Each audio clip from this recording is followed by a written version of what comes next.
Hi everyone, Aaron here for Zollotech, and yesterday Apple released watchOS 11.0.1 to the public.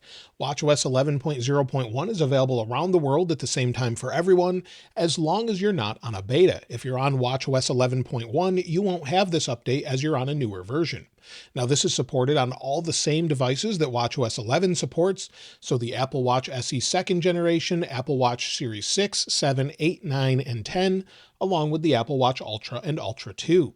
Now this particular update came in at 196 megabytes on my Apple Watch Ultra 2. This is the new black titanium version, and this was released alongside many other updates such as iOS 18.0.1, iPadOS 18.0.1, and macOS 15.0.1. Now let's go ahead and take a look at the build number and talk about what's new. So we'll go into the watch, we'll go to settings, then we'll go down to general, then about. As you can see, the build number is 22R361, and this update actually brings some significant fixes if maybe you were having issues with your Apple Watch or Apple Watch Series 9 or 10, or just general issues altogether. In fact, the first issue they've fixed actually has to do with it restarting on its own. So they've fixed an issue where it restarts on its own, and it shouldn't be doing that anymore. Also, if you're using the music app, so if we go into our apps here, maybe we're going into music, and if you're using the music app, sometimes it would unexpectedly quit when it was actually trying to load. This is something that's been resolved this time around, and it should be working properly now. One of the big issues many people were having, especially on the Series 10 Apple Watch and Series 9, is poor battery life. Apple actually acknowledged this and fixed this in this update.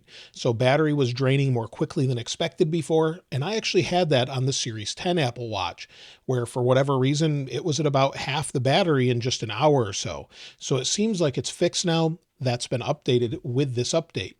They've also fixed issues with the touchscreen where it sometimes would be unresponsive for Apple Watch Series 9, Series 10, and Ultra 2. So just like the iPhone 16 where they fixed the touchscreen issues with that, they've also done the same on this Apple Watch update. They've also fixed an issue where messages would sometimes just crash over and over or unexpectedly quit when you were trying to reply with a message that actually had a shared Apple Watch face in it. This was the same on the iPhone and Mac as well, and they've since patched it with this update. So lots of things that they've fixed, and it should make the Apple Watch Series 10 much better, along with the Ultra 2. So far, it seems to be a little bit better this time around, but they've also updated security updates. So if we go to Apple's security update website, you'll see Apple security releases. We'll scroll down and you'll see we have iOS 18.0.1. Here we have watchOS 11.0.1, and it actually says this update has no published CVE entries. Now that doesn't mean they didn't fix something they didn't want us to know about, but either way, it does have security updates listed here that there's nothing that they're going to show us, but maybe they'll show us a little bit later, or possibly there's no security update. We never really know when they actually say that. Now, as far as performance, well, with the Ultra 2, it feels plenty fast going into things such as weather. That's the first time I've opened it in a while. Maybe go into alarms. Maybe we'll go into the stopwatch. Everything seems to be nice and fast as you would expect. Overall battery life is hard to say, but right now I'm at 100% and it hasn't been off the charger long. So I would expect this to greatly improve, especially if you're on a Series 10 where it was just draining unexpectedly. Hopefully that will be fixed this time around. If we take a look at this watch though, this is a new one, so I wouldn't expect much battery change here. But if we go down to battery, you'll see it was last charged to 100% 2 hours ago, and it's still at 100%, which is great. And if we go into battery health, you'll see it's at 100%, or it should be as it's brand new. So it probably has a couple cycles on it at this point.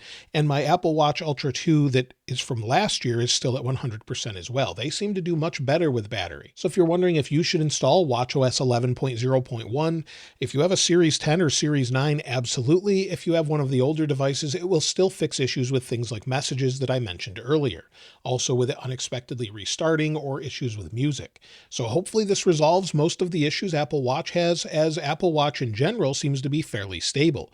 Compared to even iOS, it seems to be a much better version where it just seems to work better most of the time with less crashes. Now, if you're curious what watch face I'm using, if I press and hold, this is actually a modular Ultra that's only available on the Ultra.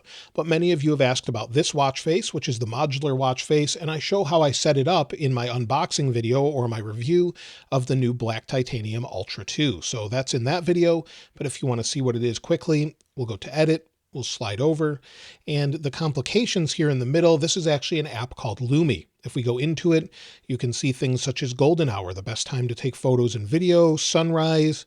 You'll see a bunch of different options. So if you have that set in the middle, that's what that complication is. Everything else is pretty standard. Music, compass, weather, messages, the clock, and then the date. So that's pretty much all there is with this update. It's a major bug fix. And I think the biggest one for many of us is probably the battery life and the music app crashing. But let me know if it's fixed any of the issues for you. Definitely seems a little bit better for me. Of course, if you'd like to get your hands on this wallpaper, I'll link it free in the description like I normally do. And if you haven't subscribed already, please subscribe. And if you enjoyed the video, please give it a like. As always, thanks for watching. This is Aaron. I'll see you next time.